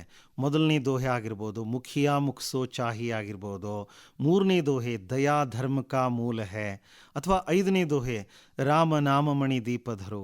ಇದರಲ್ಲಿ ಕೆಲವು ದೋಹೆಗಳು ಎಷ್ಟು ಸರಳವಾಗಿದ್ದಾವೆ ಅಂತಂದರೆ ಸ್ನೇಹಿತರೆ, ತುಳಸಿದಾಸರೇ ನಿಮಗೆ ಸರಳವಾದ ವಾಕ್ಯಗಳನ್ನು ರಚನೆ ಮಾಡಿ ಕೊಟ್ಬಿಟ್ಟಿದ್ದಾರೆ ರೆಡಿಮೇಡು. ಉದಾಹರಣೆಗೆ ಒಂದು ಹೇಳ್ತೀನಿ, ದಯಾ ಧರ್ಮ ಕಾ ಮೂಲ ಹೇ, ಫುಲ್ ಸ್ಟಾಪ್ ಹಾಕಿ ಅದನ್ನ ಬರೆದನಪ್ಪ. 2ನೇದು ಪಾಪ ಮೂಲ ಅಭಿಮಾನ, ಪಾಪ ಕಾ ಮೂಲ ಅಭಿಮಾನ ಹೇ ಹಾಕಿ 2 ವಾಕ್ಯ ಆಯ್ತು. ತುಳಸಿ ದಯಾ ನ ಛಾಂಡಿಯೇ ಜಬ್ ಲಗ್ ಘಟ್ ಮೇ ಪ್ರಾಣ. ಇಲ್ಲಿ ನೋಡಿ ಸ್ನೇಹಿತರೆ, ಜಬ್ ಲಗ್ ಅಂದ್ರೆ ಜಬ್ ತಕ್, ಘಟ ಅಂದ್ರೆ ಶರೀರ, ಜಬ್ ತಕ್ ಶರೀರ್ ಮೇ ಪ್ರಾಣ ಹೇ ಆಪ್ ದಯಾಲು ಬನೇ ರಹಿಯೇ. ನೋಡಿ ನಾನು ಎಷ್ಟು ಸರಳವಾಗಿ 2-3 ವಾಕ್ಯಗಳಲ್ಲಿ ಇದ್ರ ಭಾವಾರ್ಥ ಹೇಳಿದೆ. ಅಲ್ಲೇ ಸ್ಪೆಲ್ಲಿಂಗ್ ಇರುತ್ತೆ. ನಮ್ಮ ಹುಡುಗರು ಏನು ಮಾಡ್ತಾರೆ ಅಂದರೆ, ಇದು ಕಷ್ಟ ಸರ್, ಇದ್ರ ಸವಾಸ ಬೇಡ ಅಂತ ಬಿಟ್ಬಿಡ್ತಾರೆ. ರೆಡಿಮೇಡ್ ಇರ್ತದೆ, ಅಲ್ಲಿ ದೋಹೆ ಕೊಟ್ಟಿರ್ತಾರೆ, ಸ್ಪೆಲ್ಲಿಂಗ್ ಇರುತ್ತೆ ಸ್ನೇಹಿತರೆ. ಅದನ್ನು ನೋಡಿಕೊಂಡು ಆ ಪದಗಳನ್ನು ಸ್ವಲ್ಪ ಹಿಂದೆ ಮುಂದೆ ಮಾಡಿ ಸರಳವಾದ ವಾಕ್ಯ ರಚನೆ ಮಾಡಿ ಏನು ಮಾಡ್ಬೋದು, ತಾವು 3 ಅಂಕ ಗಳಿಸೋಕೆ ಅವಕಾಶ ಇದೆ. ಸಾಧ್ಯವಾದರೆ ಚೆನ್ನಾಗಿ ಬರೀತಕ್ಕಂಥ ಮಕ್ಕಳಿಗೆ ನಾನು ಹೇಳ್ತೀನಿ, 1-2 ಸಾಲುಗಳಲ್ಲಿ ತುಳಸಿದಾಸರ ಪರಿಚಯವನ್ನು ಬರೀರಿ. ಪ್ರಸ್ತುತ दोहे को हिंदी साहित्य में भक्ति काल के राम भक्त कवियों में श्रेष्ठ कवि तुलसीदास जी ने लिखा है ಅಂತ ಹೇಳಿ ಪ್ಯಾರಾಗ್ರಾಫ್ ಚೇಂಜ್ ಮಾಡಿ ತುಳಸಿದಾಸ್ ಜಿ कहते हैं ಅಂತ ಹೇಳಿ ಸಾಮಾನ್ಯವಾಗಿ ಮಾಮೂಲಿಯಾಗಿ ಬರೆಯೋ ಹಾಗೆ ಭಾವಾರ್ಥ ಬರೀರಿ. ಕೊನೆಯಲ್ಲಿ ಮಕ್ಕಳೇ ಈ ದೋಹೆಯ ಲರ್ನಿಂಗ್ ಔಟ್ಕಮ್ ಏನು, ಇದರ ಸಂದೇಶವನ್ನು ಬಹಳ ಮುದ್ದಾಗಿ ಬರೆಯುವಂಥ ಪ್ರಯತ್ನ ಮಾಡಿ. ತುಳಸಿದಾಸ್ ಜಿ ಇಸ್ ದೋಹೆ ಕೆ ದ್ವಾರ ಸಮಾಜ್ ಕೋ ಏಕ್ ಶ್ರೇಷ್ಠ ಸಂದೇಶ ದೇತೆ ಹೈ. ಆ ಸಂದೇಶವನ್ನು ಬರೆದು ಅದನ್ನು ಅಂಡರ್ಲೈನ್ ಮಾಡಿ, ಕೀ ಪಾಯಿಂಟ್ಸನ್ನು ಅಂಡರ್ಲೈನ್ ಮಾಡಿದ್ರೆ ನಿಜವಾಗ್ಲೂ ಟೀಚರ್ಸ್ ಸಂತೋಷ ಪಟ್ಬಿಡ್ತಾರೆ ನಿಮ್ಮ ಉತ್ತರಗಳ ಮೇಲೆ. ಇವನ್ನೆಲ್ಲ ತಾವು ದಯವಿಟ್ಟು ನಾನು ಹೇಳಿದ ದೋಹೆಗಳ ಬಗ್ಗೆ ಬರೆದು ತಾವು ಅಭ್ಯಾಸ ಮಾಡಬೇಕು. ಯಾಕಂದರೆ 2 ವರ್ಷಗಳ ಕಾಲ ನೀವು ಹಿಂದಿ ಬರೆದಿಲ್ಲ, ನನಗೆ ಗೊತ್ತು. ಏನಾಗಿದೆ ಭಾಷೆಯಲ್ಲಿ ನಾನು ನೋಡ್ತಾ ಇದ್ದೀನಿ, ನನ್ನ ಮಕ್ಕಳು ಕೂಡ ಬರವಣಿಗೆಯಲ್ಲಿ ದೋಷಗಳು ತುಂಬ ಕಂಡು ಬರ್ತಾ ಇದೆ ಸ್ನೇಹಿತರೆ, ತಾವು ತಿದ್ಕೋಬೇಕು ಇದನ್ನು. ಇನ್ನು 3 ಅಂಕದ ಇನ್ನು 2 ಪ್ರಶ್ನೆಗಳು ಯಾವಿದಾವಪ್ಪ ಅಂತ ನೋಡೋದಾದರೆ, ನಮ್ಮ ಎದುರುಗಡೆಗೆ ಮಾತೃಭೂಮಿ ಅಂತಕ್ಕಂಥ ಒಂದು ಪದ್ಯ ಇದೆ, ಅಭಿನವ್ ಮನುಷ್ಯ ಅಂತಕ್ಕಂಥ ಒಂದು ಬಲವಾದ ಸಂದೇಶವಿರುವಂಥ ಪದ್ಯ ಇದೆ. ಈ 2 ಪದ್ಯಗಳಲ್ಲಿ 3 ಅಂಕದ ಪ್ರಶ್ನೆಗಳನ್ನು ತಾವು ನೋಡ್ಕೊಳ್ಳೋದು ಒಳ್ಳೆಯದು ಸ್ನೇಹಿತರೆ. ಇನ್ನು ಸಮಯ ಕಿ ಪಹಚಾನ್ ಕೂಡ ಇದೆ ಅಲ್ವಾ. ಸೊ ಉಳಿದಂತಹ 2 ಪದ್ಯದಲ್ಲಿ ಆ 2 ಅಂಕದ 2 ಪ್ರಶ್ನೆಗಳನ್ನು ಕೇಳಲೇಬೇಕು. ಸಮಯ ಕಿ ಪಹಚಾನ್ ಮತ್ತು ಸೂರ್ ಶಾಮ್ದಲ್ಲಿ 2 ಅಂಕದ ಪ್ರಶ್ನೆಗಳನ್ನು ಸಾಮಾನ್ಯವಾಗಿ 2-3 ವಾಕ್ಯದಲ್ಲಿ ಅತ್ಯಂತ ಸರಳವಾಗಿ ಬರೆಯೋಕ್ಕೆ ಅವಕಾಶ ಇರತಕ್ಕಂತಹ ಪ್ರಶ್ನೆಗಳನ್ನು ಕೇಳ್ತಾರೆ. ಸೂರ್ ಶಾಮ್ದಲ್ಲಿ ಸ್ನೇಹಿತರೆ ಕೃಷ್ಣ ಕಿ ಶಿಕಾಯತೆ ಕ್ಯಾ ಹೇ, ಅದರಲ್ಲಿ ಕೃಷ್ಣನ ದೂರುಗಳಿದೆ. ಇನ್ನೊಂದು ಕಡೆ ಯಶೋದೆ ಅವನನ್ನು ಸಮಾಧಾನ ಮಾಡ್ತಾಳೆ. ಯಶೋದಾ ಕೃಷ್ಣಕ್ಕೆ ಕ್ರೋಧಕೋ ಕ್ಯಾಸೆ ಶಾಂತ ಕರ್ತಿ ಹೇ. ತಮಗೊಂದು ವಿಚಾರ ಗೊತ್ತಾ, ಹಿಂದಿಯಲ್ಲಿ ನಾವು ಇಂಡೈರೆಕ್ಟ್ ಸ್ಪೀಚಲ್ಲಿ ಬರೆಯಲ್ಲ ಮಕ್ಕಳೇ. ಹಾಗಾಗಿ ನೀವು ನೋಡಿ ಸಾಮಾನ್ಯವಾಗಿ ಉತ್ತರಗಳು ಡೈರೆಕ್ಟ್ ಸ್ಪೀಚಲ್ಲೇ ಇರುತ್ತೆ. ಹಾಗಾಗಿ ಭಾವಾರ್ಥದಲ್ಲಿ ಕೊಡಲಾಗಿದೆ, ನೇರವಾಗಿ ಆ ಸಂಭಾಷಣೆಯನ್ನು ತಾವು ಅದೇ ರೀತಿ ಬರೆಯುವಂಥ ಒಂದು ಪ್ರಯತ್ನವನ್ನು ಮಾಡಬೇಕು. ಇನ್ನು ಸಮಯ ಕಿ ಪಹಚಾನದ ಬಗ್ಗೆ ಬರೋದಾದರೆ ಮಕ್ಕಳೇ, ಸಮಯ ಕಿ ಪಹಚಾನದಲ್ಲಿ ಸಮಯ ಕಾ ಸದುಪಯೋಗ ಆಗಿರ್ಬೋದು, ಅಥವಾ ಮನುಷ್ಯ ಕೆ ಲಿಯೆ ಸುಖ ಕಿ ಪ್ರಾಪ್ತಿ ಕಬ್ ಸಂಭವ ಹೇ, ಈ ತರಹದ ಕೆಲವು ಜನರಲ್ ವಿಚಾರಗಳು, ಸಮಯದ ಮಹತ್ವದ ಕುರಿತು ಹೇಳ್ತಕ್ಕಂತಹ ವಾಕ್ಯಗಳನ್ನು, ಸರಳ ವಾಕ್ಯಗಳನ್ನು ರೆಡಿ ಮಾಡಿಕೊಂಡು ತಾವು ಉತ್ತರಿಸಿದ್ದೇ ಆದಲ್ಲಿ ಇದರಲ್ಲೂ ತುಂಬ ಒಳ್ಳೆಯ ಅಂಕಗಳು ತಮಗೆ ಬರುತ್ತೆ. ಸೊ ಹಾಗಾದರೆ ಸ್ನೇಹಿತರೆ, ಇಲ್ಲಿ ತನಕ ನಾನು ಎಲ್ಲ ವಿಚಾರಗಳನ್ನು ಹೇಳಿದೆ. ಮುಖ್ಯವಾಗಿ ಪೂರಕ ವಾಚನದ ಬಗ್ಗೆ ನಾನು ಹೇಳಿಲ್ಲ. ಅಂದರೆ ಪ್ರಶ್ನೆ ಪತ್ರಿಕೆಯಲ್ಲಿ ಪ್ರಶ್ನೆ ನಂಬರ್ 23 ಮತ್ತು 24 ಈ ಭಾಗದಲ್ಲಿ ಏನು ಮಾಡ್ತಾರೆ ಮಕ್ಕಳೇ, ಶನಿ ಸಬ್ಸೆ ಸುಂದರ ಗ್ರಹ ಅನ್ನೋ ಪಾಠ, ಸತ್ಯಕಿ ಮಹಿಮಾ ಅನ್ನೋ ಪಾಠದ ಮೇಲೆ 2 ಅಂಕದ 2 ಪ್ರಶ್ನೆಗಳನ್ನು ಕೊಡ್ತಾರೆ. ತಮಾಷೆ ಅಂದರೆ ಇಲ್ಲಿ ಆಯ್ಕೆ ಇರುತ್ತದೆ. ಈ ಒಂದು ಪ್ರಶ್ನೆಗೆ ತಾವು ಉತ್ತರ ಬರೀಬೇಕು. ಶನಿಯಲ್ಲಿ 2 ಪ್ರಶ್ನೆ ಕೇಳ್ತಾರೆ, ಸತ್ಯಕಿ ಮಹಿಮಾದಲ್ಲಿ 2 ಪ್ರಶ್ನೆಗಳನ್ನು ಕೇಳ್ತಾರೆ ಮಕ್ಕಳೇ, ಅಲ್ಲಿ ಬರೀಬೇಕಾಗ್ತದೆ. ಶನಿಯಲ್ಲಿ ಸಾಮಾನ್ಯವಾಗಿ ತಾವು ನೋಡೋದಾದರೆ ಗ್ರಹಿಕೆಯ ಪ್ರಶ್ನೆಗಳನ್ನು, ಅಂಡರ್ಸ್ಟ್ಯಾಂಡಿಂಗ್ ಕ್ವಶನ್ಸ್ ಕೇಳೋದಾದರೆ, ಶನಿ ಏಕ್ ಅತ್ಯಂತ ठंडा ग्रह है कैसे, ಅಥವಾ ಶನಿ ಸೌರಮಂಡಲ का सर्वाधिक सुंदर ग्रह है कैसे, ಅಥವಾ ಟೈಟನ್ ಕೆ ಬಾರೆ ಮೇ ಆಪ್ ಕ್ಯಾ ಜಾನ್ತೆ ಹೈ, ಈ ತರಹದ ಪ್ರಶ್ನೆಗಳಾಗ್ಬೋದು. ಇನ್ನು ಸ್ಮರಣೆಗೆ ಸಂಬಂಧಪಟ್ಟಂಥ ಡೈರೆಕ್ಟ್ ಕ್ವೆಶನ್ಸ್ ಕೇಳೋದಾದರೆ ಸೌರಮಂಡಲ್ ಮೇ ಶನಿ ಗ್ರಹ ಕಾ ಕ್ಯಾ ಸ್ಥಾನ ಹೈ ಆಗ್ಬೋದು, ಅಥವಾ ಶನಿ ಕಾ ವಾಯುಮಂಡಲ್ ಕ್ಯಾಸೆ ಬನಾ ಹೈ, ಕಿಸ್ ತರಹ ಬನಾ ಹೈ, ಈ ತರಹದ್ದಾಗ್ಬೋದು. ಸೊ ಈ ಪ್ರಶ್ನೆಗಳಿಗೆ ಉತ್ತರಗಳನ್ನು ಶಿಕ್ಷಕರಿಂದ ತಯಾರಿ ಮಾಡಿಕೊಂಡು ಚೆನ್ನಾಗಿ ಬರೀರಿ ಮಕ್ಕಳೇ. ಇನ್ನು ಸತ್ಯಕಿ ಮಹಿಮಾ ಪಾಠದಲ್ಲಿ ಬರ್ತೀನಿ ಮಕ್ಕಳೇ.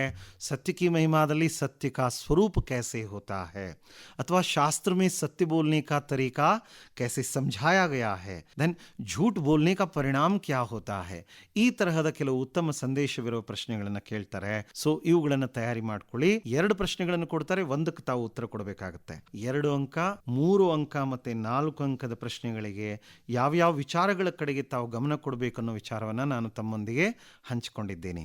ಇನ್ನು ನಾನು ಒಂದು ರಚನಾ ವಿಭಾಗ ಅಂತ ಕೊನೆ ವಿಭಾಗಕ್ಕೆ ಬರ್ತಾ ಇದ್ದೀನಿ. ಓಕೆ, ರಚನಾ ವಿಭಾಗದಲ್ಲಿ ಸ್ನೇಹಿತರೆ ಮೊದಲು ಪ್ರಶ್ನೆ ಸಂಖ್ಯೆ 36ರಲ್ಲಿ ಒಂದು ಅಪಠಿತ ಗದ್ಯ ಭಾಗವನ್ನು ಕೊಡ್ತಾರೆ, ಒಂದು ಅನ್ಸೀನ್ ಪ್ಯಾಸೇಜ್. ನಿಮ್ಮ ಮಟ್ಟಕ್ಕೆ ಅನುಗುಣವಾದಂಥ ಒಂದು ಪ್ಯಾರಾಗ್ರಾಫ್ ಕೊಡ್ತಾರೆ.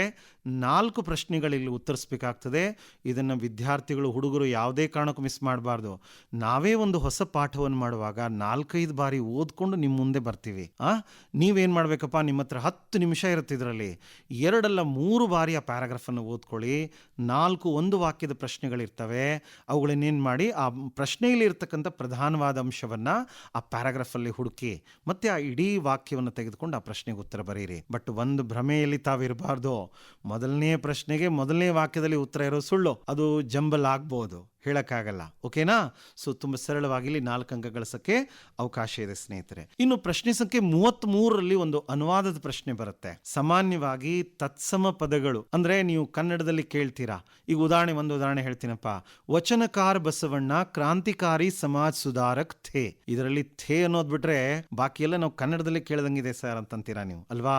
ಕನ್ನಡದಲ್ಲಿ ಅನುವಾದ ಮಾಡೋದು ಬಹಳ ಸುಲಭ. ಒಂದು ಸಣ್ಣ 3 ವಾಕ್ಯಗಳ ಒಂದು ಚಿಕ್ಕ ಅನುಚ್ಛೇದವನ್ನು ಕೊಡ್ತಾರೆ, ಅದನ್ನು ನೀವು ಅನುವಾದ ಮಾಡಬೇಕಾಗತ್ತೆ. ಕರೆಕ್ಟ್ ಆಗಿ ಮಾಡಿ ಅದರ ಭಾವಾನುವಾದ ಮಾಡಿದ್ರೆ ತೊಂದರೆ ಇಲ್ಲ ಮಕ್ಕಳೇ. ಓಕೆ, ಮಂಡಳಿಯ ಹಳೆಯ ಪ್ರಶ್ನೆ ಪತ್ರಿಕೆಗಳನ್ನ ಈ ಒಂದು ಇದಕ್ಕಾಗಿ ತಾವು ಗಮನಿಸಬೇಕು. ಕರ್ನಾಟಕ ಸಂಪದ ಇಂಟರ್ನೆಟ್ ಕ್ರಾಂತಿ, ಶನಿ ಸಬ್ಸೆ ಸುಂದರಗಳಂತಹ ಪಾಠಗಳಲ್ಲಿ ಬಹಳ ಸರಳವಾದಂತಹ ವಾಕ್ಯಗಳಿದಾವೆ. ಇಂಟರ್ನೆಟ್ ಕ್ರಾಂತಿ ಕೂಡ ಹೌದು. ಸೊ ಈ ಎಲ್ಲ ಕೆಲವು ಪಾಠಗಳನ್ನು ನೋಡ್ಕೊಳ್ಳಿ. ಅದರಲ್ಲಿ ತಮಗೆ ಅನುವಾದದ ವಾಕ್ಯಗಳನ್ನು ಅಭ್ಯಾಸ ಮಾಡಿದ್ರೆ ಅಲ್ಲೂ ಕೂಡ 3 ಅಂಕ ಗಳಿಸಕ್ಕೆ ಅವಕಾಶ ಇದೆ. ಇನ್ನು ನಿಬಂಧಕ್ಕೆ ಬರ್ತಾ ಇದ್ದೀನಿ ನಾನು. ಪ್ರಶ್ನೆ ಸಂಖ್ಯೆ 37, ಲಾಸ್ಟ್ ಬಟ್ ಒನ್ ಕ್ವೆಶ್ಚನ್. ನಿಬಂಧದಲ್ಲಿ ಸ್ನೇಹಿತರೆ, ತಮಗೆ ಗೊತ್ತಿರೋ ಹಾಗೆ ತಾವು ಮಂಡಳಿ ಹಳೆಯ ಪತ್ರಿಕೆಗಳನ್ನು ನೋಡಿದಾಗ ಒಂದು ವಿಷಯ ಸಾಮಾನ್ಯವಾಗಿ ಯಾವಾಗಲೂ ಪಾಠಗಳ ಮೇಲೆ ಆಧಾರವಾಗಿರ್ತಕ್ಕಂಥ ಒಂದು ವಿಚಾರ ಇರುತ್ತೆ. ದೆನ್ ಪಾಠದ ಕೊನೆಯಲ್ಲಿ ಕೊಟ್ಟಂತಹ ನಿಬಂಧದ ಟಾಪಿಕ್ಗಳಿಗೆ ಸಂಬಂಧಪಟ್ಟಂತ ವಿಚಾರಗಳಿರುತ್ತೆ. ಸೊ ಹಾಗಾಗಿ ವೆದರ್ ಇಟ್ ಈಸ್ ಕರ್ನಾಟಕ ಸಂಪದ ಆಗಿರ್ಬೋದು ಅಥವಾ ಇಂಟರ್ನೆಟ್ ಕ್ರಾಂತಿ ಆಗಿರ್ಬೋದು, ಇವುಗಳನ್ನು ನೋಡ್ಕೊಳ್ಳಿ. ಅದೇ ರೀತಿಯಾಗಿ ನಿಬಂಧದ ವಿಚಾರಗಳಲ್ಲಿ ಕೆಲವನ್ನು ಕೊಟ್ಟಿದ್ದಾರೆ. ಪರ್ಯಟನ್ ಕ ಮಹತ್ವ ಆಗಿರ್ಬೋದು, ವನ ಮಹೋತ್ಸವ ಆಗಿರ್ಬೋದು, ಜನಸಂಖ್ಯಾಕಿ ಸಮಸ್ಯೆ, ಸ್ವಚ್ಛ ಭಾರತ್ ಅಭಿಯಾನ, ಈ ತರದ ವಿಚಾರಗಳು, ಇಂತಹವುಗಳನ್ನು ತಾವು ತಯಾರಿ ಮಾಡಿಕೊಂಡ್ರೆ ಇಲ್ಲೂ ಕೂಡ ಅಂಕಗಳನ್ನು ಗಳಿಸಕ್ಕೆ ಅವಕಾಶ ಇದೆ. ನಿಬಂಧದಲ್ಲಿ ಪ್ರೆಸೆಂಟೇಷನ್ ತುಂಬಾ ಇಂಪಾರ್ಟೆಂಟ್ ಮಕ್ಕಳೇ. ಸೊ ಎಷ್ಟೊಂದು ಬರಿಬೇಕು ನಾವು ಅನ್ನೋದಾದ್ರೆ ಮೇಲ್ಗಡೆ ಕೊಟ್ಟಿರ್ತಾರೆ 12ರಿಂದ 15 ವಾಕ್ಯ ಆದ್ರೆ ಸಾಕು ಸ್ನೇಹಿತರೆ. ಓಕೆ, ಅದರಲ್ಲಿ ಪ್ರಸ್ತಾವನಾ, ಆಧಾರ ಬಿಂದುಗಳನ್ನು ಕೊಟ್ಟಿರ್ತಾರೆ, ಬುಲೆಟ್ ಪಾಯಿಂಟ್ಸ್ ಅನ್ನ. ಪ್ರಸ್ತಾವನಾ ಅಥವಾ ಭೂಮಿಕಾ ಅಂದ್ರೆ ಇಂಟ್ರೊಡಕ್ಷನ್, ಆ ವಿಷಯದ ಬಗ್ಗೆ ನಿಮ್ಮ ಪರಿಚಯವನ್ನ ಏನ್ ಗೊತ್ತಿದೆ ಅದನ್ನು ಬರೀರಿ. ಇನ್ನು ವಿಷಯ ವಿಶ್ಲೇಷಣೆ ಅಂತ ಬರುತ್ತೆ ಮಕ್ಕಳೇ, ಅದರಲ್ಲಿ ಸಬ್ಜೆಕ್ಟ್ ಅನ್ನ ನೀವು ಡೆವಲಪ್ ಮಾಡ್ತಾ ಹೋಗ್ತೀರಾ. ವಿಚಾರವಾಗಿ ವಿವರವಾಗಿ 1-2 ಪ್ಯಾರಾಗ್ರಾಫ್ ಬರೀತೀರಾ. ಕೊನೆಯಲ್ಲಿ ಉಪಸಂಹಾರ ಆರ್ ನಿಷ್ಕರ್ಷ ಅಂತಂತಾರೆ. ಅಂದ್ರೆ ಆ ವಿಚಾರದ ಕುರಿತು ತಮಗಿರತಕ್ಕಂಥ ಒಂದು ನೇರವಾದಂತಹ ಅಭಿಪ್ರಾಯವನ್ನ ತಾವಿಲ್ಲಿ ಬರೀಬೇಕಾಗ್ತದೆ. ನಿಬಂಧದ ಪ್ರಾರಂಭ ಆಕರ್ಷಕವಾಗಿರ್ಬೇಕು ಮಕ್ಕಳೇ. ಕೊನೆಯಲ್ಲಿ ಆ ವಿಚಾರವನ್ನ ತಾವು ಏನು ಮಂಡಿಸಿರ್ತೀರ ಲಾಸ್ಟ್ ಉಪಸಂಹಾರದಲ್ಲಿ ತಮ್ಮ ನೇರ ಅಭಿಪ್ರಾಯ, ಸಂದೇಶ ಅಥವಾ ಸಲಹೆಯನ್ನ ಕೊಡಬಹುದು ಮಕ್ಕಳೇ. ಸೊ ಈ ರೀತಿಯಾಗಿ ಒಂದು ಬೆಸ್ಟ್ ಪ್ರೆಸೆಂಟೇಷನ್ ಮಾಡಿದ್ರೆ ಇಲ್ಲೂ 4 ಅಂಕ ಗಳಿಸಕ್ಕೆ ಅವಕಾಶ ಇದೆ. ಕೊನೆಯ ಪ್ರಶ್ನೆಗೆ ಬರ್ತಾ ಇದ್ದೀನಿ. ಪ್ರಶ್ನೆ ಸಂಖ್ಯೆ 38 ಸ್ನೇಹಿತರೆ, ಪತ್ರಲೇಖನ. ಇಲ್ಲಿ ತಮಗೆಲ್ಲ ಗೊತ್ತಿರೋ ಹಾಗೆ ಇದು 5 ಅಂಕಗಳಿಗಿರುತ್ತೆ. पारिवारिक पत्र ಒಂದು ಕೊಡ್ತಾರೆ, ವ್ಯಾವಹಾರಿಕ पत्र ಒಂದು ಕೊಡ್ತಾರೆ. पारिवारिक पत्र ಅಂದ್ರೆ माँ बाप के लिए, भाई बहन के लिए या मित्र के लिए कोई पत्र लिखने के लिए अक्सर कहा जाता है, या ವ್ಯಾವಹಾರಿಕ पत्र के अंतर्गत अक्सर छुट्टी पत्र आप देखते आ रहे हैं. ठीक है. ಸೊ ಒಂದು छुट्टी पत्र ರೆಡಿ ಮಾಡ್ಕೊಳ್ಳಿ. 9ನೇ ಕ್ಲಾಸ್ನ ಟೆಕ್ಸ್ಟ್ ಬುಕ್ ನಲ್ಲಿ ಪೇಜ್ ನಂಬರ್ 150 ಒಂದು छुट्टी पत्र ಇದೆ. ಅದೇ ರೀತಿ 8th ಸ್ಟ್ಯಾಂಡರ್ಡ್ ಟೆಕ್ಸ್ಟ್ ಬುಕ್ ಅಲ್ಲೂ ಇದೆ. ಆ ಪತ್ರ ಲೇಖನವನ್ನು ತುಂಬಾ ಮುದ್ದಾಗಿ, ಸ್ಪಷ್ಟವಾಗಿ, ಸರಳವಾದ ಭಾಷೆಯಲ್ಲಿ ತಾವು ಪ್ರೆಸೆಂಟೇಷನ್ ಮಾಡಬೇಕು ಸ್ನೇಹಿತರೆ. ಈ ರೀತಿಯಾಗಿ ಪತ್ರಲೇಖನ ಕೂಡ ಒಂದು ಬಹಳ ಅತ್ಯುತ್ತಮವಾಗಿ ಸ್ಕೋರ್ ಮಾಡ್ಲಿಕ್ಕಿರ್ತಕ್ಕಂಥ ವಿಚಾರ. ಇಲ್ಲಿಯ ತನಕ ಈ ಒಂದು ಅಲ್ಪಾವಕಾಶದಲ್ಲಿ ನಾನು ಕೆಲವು ವಿಚಾರಗಳನ್ನ ತೃತೀಯ ಭಾಷೆ ಹಿಂದಿ ಸಬ್ಜೆಕ್ಟಿಗೆ ಸಂಬಂಧಪಟ್ಟಂತೆ ಹಂಚಿಕೊಂಡೆ. ತಮಗೆ ಈ ಬಗ್ಗೆ ಏನಾದರೂ ಸಂದೇಹಗಳಿದ್ದಲ್ಲಿ ಅಥವಾ ಯಾವುದಾದ್ರೂ ಪ್ರಶ್ನೆಗೆ ಉತ್ತರ ಬೇಕಿದ್ದಲ್ಲಿ ಖಂಡಿತ ತಾವು ನನ್ನನ್ನು ಸಂಪರ್ಕಿಸಬಹುದು. ನಾನು ಪ್ರತಿ ದಿವಸ ರಾತ್ರಿ ನಿಮಗಾಗಿ 9:30 ಗಂಟೆಯಿಂದ 10:30 ಗಂಟೆ ತನಕ, ಪ್ರತಿದಿನ ರಾತ್ರಿ ಕೇವಲ ರಾತ್ರಿ 9:30ಯಿಂದ 10:30 ಗಂಟೆಗೆ ನಿಮ್ಮ ಸಂದೇಹಗಳಿಗೆ ಉತ್ತರಿಸ್ತೀನಿ ಮಕ್ಕಳೇ. ನಾನು ಈ ನಂಬರಲ್ಲಿ ಸಿಗ್ತೀನಿ. ನನ್ನ ನಂಬರನ್ನು ಬರ್ಕೊಳ್ಳಿ. 9846466747. ಮತ್ತೊಮ್ಮೆ ಇಂಗ್ಲೀಷಲ್ಲಿ ಹೇಳ್ತೀನಿ, 9844646747. ನೀವು ಈ ರೀತಿ ಒಂದು ಒಳ್ಳೆಯ ತಯಾರಿಯನ್ನು ಮಾಡಿಕೊಂಡು ಉತ್ತಮವಾಗಿ ಪರೀಕ್ಷೆಯನ್ನು ಬರೀರಿ. ನಿಮಗೆ ಶುಭ ಆಗಲಿ, ನಿಮ್ಮ ಭವಿಷ್ಯ ಅತ್ಯಂತ ಉಜ್ವಲವಾಗಲಿ ಅಂತ ಹಾರೈಸ್ತೇನೆ. ಕವಿ ಸೋಹನ್ ಲಾಲ್ ದ್ವಿವೇದಿ ಹೇಳ್ತಾರೆ ನಿಮ್ಮ ಪುಸ್ತಕದಲ್ಲಿ ಹೇಳಿದ ಹಾಗೆ, ಕೋಶಿಶ್ ಕರ್ನೆ ವಾಲೋಂ ಕಿ ಕಭಿ ಹಾರ ನಹಿ ಹೋತಿ. ಅಂದರೆ ಯಾರು ಸತತ ಪ್ರಯತ್ನವನ್ನು ಮಾಡ್ತಾರೋ ಅವರಿಗೆಂದೂ ಸೋಲಾಗಲ್ಲ ಮಕ್ಕಳೇ. ಇದುವರೆಗೆ ಎಸ್ಎಸ್ಎಲ್ಸಿ ಪರೀಕ್ಷಾ ಸಿದ್ಧತೆ ಸರಣಿಯಲ್ಲಿ ಹಿಂದಿ ತೃತೀಯ ಭಾಷೆ ಸಿದ್ಧತೆ ಕೇಳಿದಿರಿ. ಭಾಗವಹಿಸಿದವರು ಒಕ್ಕಲಿಗರ ಸಂಘ ಹೈಸ್ಕೂಲ್ ಶ್ರೀಗಂಧದ ಕಾವಲಿನ ಮಹೇಶ್ ಎಂ ಪಾಟೀಲ್. ನಾಳೆ ಕನ್ನಡ ಪ್ರಥಮ ಭಾಷೆ ಸಿದ್ಧತೆ ಪ್ರಸಾರವಾಗಲಿದೆ. ಆಕಾಶವಾಣಿ ಬೆಂಗಳೂರು ಯೂಟ್ಯೂಬ್ಗೆ ಸಬ್ಸ್ಕ್ರೈಬ್ ಆಗಿ. ಎಸ್ಎಸ್ಎಲ್ಸಿ ಪರೀಕ್ಷಾ ಸಿದ್ಧತಾ ಸರಣಿ ಅಲ್ಲಿ ಲಭ್ಯವಿದೆ. ಕಾರ್ಯಕ್ರಮಗಳನ್ನು ನೀವು ಪುನರ್ಮನನ ಮಾಡಿಕೊಳ್ಳಬಹುದು ಉಚಿತವಾಗಿ. ಈ ಕಾರ್ಯಕ್ರಮದ ಪ್ರಾಯೋಜಕರು ಕರ್ನಾಟಕ ವಸತಿ ಶಿಕ್ಷಣ ಸಂಸ್ಥೆಗಳ ಸಂಘ